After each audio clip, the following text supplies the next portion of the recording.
Hi everybody, this is Ted Bauman from Banyan Publishing. I'm editor of the Bauman Letter, which is a service that helps you to manage the wealth that you make, but I also have some investment services of my own. If you haven't seen the Bauman Letter before, please go on our website and check it out. I'm sure you'll find some interesting stuff there. Well, one of the things that has been going around our offices lately is the question of what the tariffs that the president recently announced on steel and aluminum, what are those things going to do to all of us? So I thought I'd take this opportunity to give you my opinion, which is the opinion basically of an economist, but also somebody who keeps a close eye on the stock markets. First of all, let's review what a tariff is. A tariff is basically an additional tax that is imposed by the importing country, by the government of an importing country, on something that is sold into that country from outside. So, for example, when Canada sells us timber, for example, we might impose a tariff on that in order to raise money from the imports of Canadian timber, or maybe because we think that Canadian timber is not fairly priced and it's out competing American timber.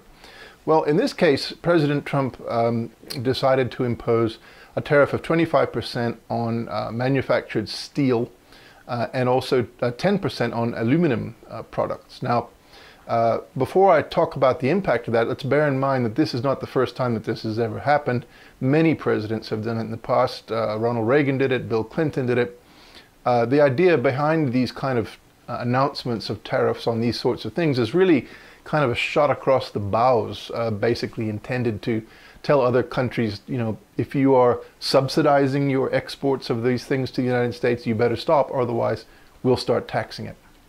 Now, the effect of a tariff is basically to make any imported goods, like in this case steel or aluminum, more expensive because the landed cost, the cost that the buyer in the US has to pay for it, now includes the tariff. Now, the impact of it is that the producers of these same goods in the US, basically US steel mills and aluminum smelters, can now effectively, if they want to, raise their prices up to the level of the tariff because they can't be undercut by, by foreign imports. Now, the idea behind these tariffs is that it should lead to a rebound of US manufacturing of these essential items, steel and aluminum. And steel and aluminum, of course, are central to the defense industries. Steel is all over the place in armor, tanks, etc. Aluminum is central to aircraft. So the key thing, I think, what the president has said in terms of explaining this move is that he sees this as a way of ensuring that we have the capacity to defend ourselves by being able to manufacture these essential items. So the question is, will it actually lead to additional expansion of capacity to produce raw steel and raw aluminum here in the United States? Sadly, I think the answer is no.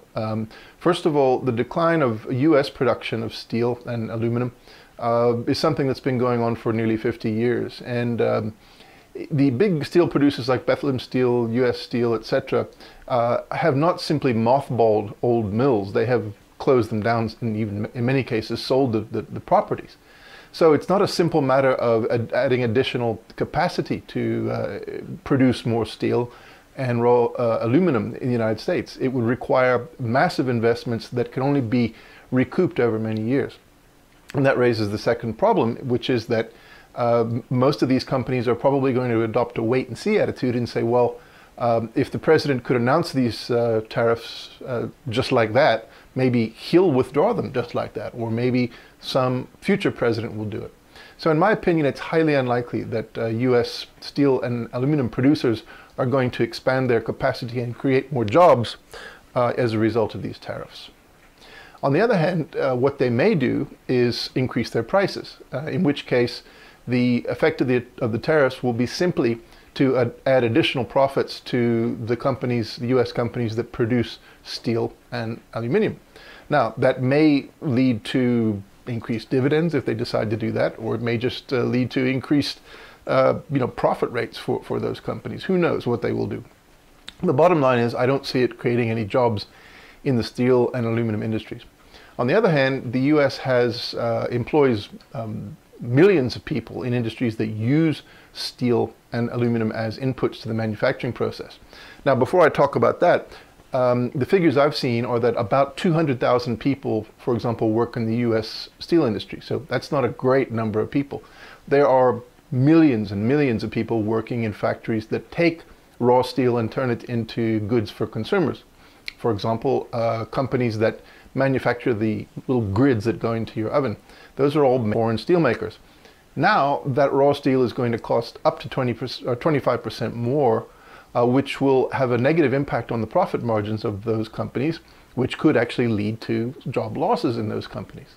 It will certainly lead to increased prices for people like you and me, which means that we'll pay more for these things as a result of the tariff, which means that we'll have less to spend on other things, maybe that are also US made. So the most immediate impact is going to be to squeeze the profit margins of US manufacturers who use raw steel and raw aluminum as inputs, and basically to make it more difficult for them to compete with potential other imports of the same things from outside the United States, and also make the rest of us pay more for those goods and services. So that's a pretty simple and basic explanation of why most economists don't favor tariffs, particularly in a case where it's unlikely that the tariffs are going to produce any new jobs in the protected industries, i.e. the steel mills, the aluminum smelters. So the impact of this tariff from a domestic US economic perspective is likely to be negative. There may be some short-term boost to the share prices of the big steel companies and some of the aluminum smelters and things like that, but that'll be offset by a negative impact on the share prices of manufacturers that use those things as inputs. Now, the last thing I want to point out is just how bad this is from a process perspective for the United States. All the accounts that I've seen, and I've looked right across, the full range of sources, say that the president did not make this announcement with the consensus of his economic advisors, with the input of the Department of Commerce, with the input of the, many, many different role players in government, including Congress. The result is that it was essentially a surprise to many people. It was a surprise not only to our trading partners, but also to many people inside the United States government itself. And this sends a message of unpredictability that is, quite frankly, terrible for the US economy. It makes us look unreliable. It makes us look as though we potentially cannot be trusted over the long term. It makes us look as though we might end up having to take these kind of steps in future, even when they're not justified by any rational economic analysis. So as much as I sympathize with the desire to assist US industries, particularly strategic ones, I have to say that in the long term, this is a very, very bad move. There may be some short-term plays from the perspective of the stock market to, as a result of these tariffs, but I don't think it's going to help the economy. And I really think that in this case, it really would have been better for this to have been the product of a considered process of deliberation involving all the role players, so that we could have anticipated what the impact will be. Who knows whether they will actually survive Congress? We'll see. But that's, I think, probably the way they're thinking about it too, the same way I do. So that's Ted Bauman from the Bauman Letter. Just wanted to give you my opinion on the recent tariffs. Thank you.